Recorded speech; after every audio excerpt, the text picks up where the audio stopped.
Facebook's algorithm is being called into question after a whistleblower told lawmakers last week she believes it is dangerous. The accusation is a shift from lawmakers' current focus on Facebook's content and censorship policies. The testimony also coincides with an MIT report released earlier this year that found Facebook's algorithm amplified misinformation and hate speech. To talk more about this, senior AI editor for MIT Technology Review, Karen Howe, joins me now. Karen, welcome. Can you first explain to us how Facebook's algorithm works exactly? I mean, I know there's an element of mystery to it, right? It's a little bit of like the secret sauce, but in general, how does it work? Right. Thank you so much for having me, Tanya. So we talk about Facebook's algorithm as though it's actually one entity, but in actuality, it's actually hundreds or thousands of algorithms that are working in concert. And each of these algorithms are focused on a very specific task. Some of them are looking for bad content and trying to demote things in the newsfeed. Some of them are searching for things that will likely get a lot of likes, shares, and comments, and they will boost that into the newsfeed. And all of these algorithms together will create this kind of recipe that sort of, it's a mystery for Facebook engineers as well, what actually ends up winning or losing in the newsfeed. That's interesting that it's a mystery to the engineers as well, because if they can't figure it out, who can, right? So why does this sort of cocktail of algorithms, if you will, contribute to the spread of misinformation? One of the primary ways that Facebook tries to essentially figure out how the algorithm works is through measurement and experimentation, because they can't possibly track hundreds or thousands of algorithms and how they work together. What they'll do is they'll tweak things and then they'll measure to see if it has the effect that they want. And one of the primary ways that they actually measure whether the algorithm is working successfully is how much it maximizes engagement on the platform. Engagement being defined as likes, comments, shares, and other forms of engagement, like how much time is spent on the platform. And so anytime a change is made to any one of these myriad algorithms, or anytime a new algorithm is deployed or algorithms are taken away from this cocktail, they will check to see whether the engagement has boosted. And unfortunately, Facebook knows, and many other researchers have discovered over time, that when you maximize engagement, you end up just rewarding misinformation, hate speech, and salacious content.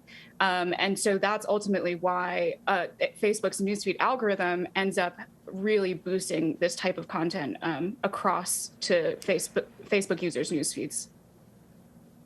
Right. So now that at least this piece of it is clear, that maximizing engagement leads to the spread of misinformation, right? Like we can pretty much conclude that at this point.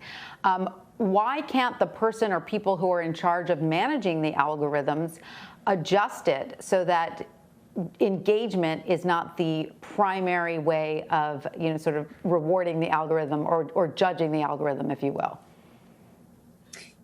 Because maximizing engagement is the way that Facebook gets profit. That's ultimately the bottom line of why this problem hasn't been fixed. Because Facebook, it relies on advertising as the way to generate their revenue. They need users to be on the platform in order to have ads, ad space that then targets these users with ads and gets Facebook more money. So fundamentally, if they were to stop rewarding engagement and users spent less time on the platform, they wouldn't be reaping as much money. And there are other reasons for why it can be complicated for Facebook to try and resolve this issue, but that is by far number one. And so, as it has been throughout the history of capitalism and companies, as it is very rare for a company to voluntarily cut down its profits, even if it sort of behooves the public, let's say, and it generally has to do that only because of congressional oversight of some kind or another. Does that mean that there is probably no other way that Facebook can fix this problem other than Congress saying, look, if it takes a cut to your revenue, that's what it takes, but you need to fix these algorithms? Yeah, I mean, I think this is what Frances Haugen, the Facebook whistleblower, is really trying to hammer home, is that it's just not possible for a company like Facebook to self-regulate because the market incentives are too strong for the company to continue on the path that it's currently going down, which has obviously already been somewhat of a disaster to society, not just in the U.S., but especially to unstable political environments abroad. And so what that actually looks like, it's still obviously up for debate. But one of the things that's been really great about Haugen's testimonial is it's refocused policymakers on the fact that it is the algorithms and not just what Facebook allows on the platform that needs to be the focus of their interventions.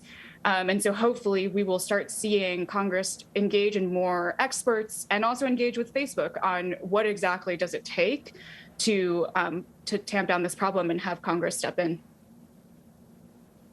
Karen Howe, thank you so much for joining us. We really appreciate it. And we should add that Facebook has pushed back on the whistleblower's claims that the algorithms lead to the spreading of misinformation.